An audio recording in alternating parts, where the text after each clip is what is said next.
Nice home in nice neighborhood.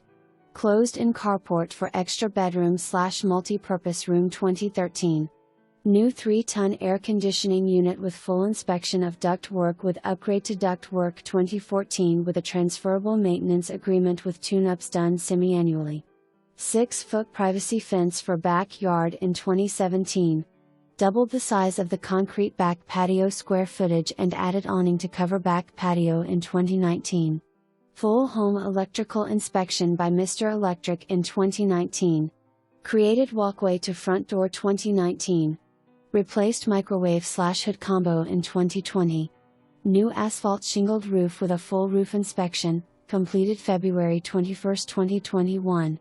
Replaced stove in 2021.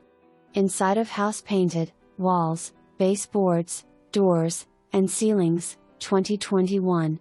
Buyer to verify school zones and square footage.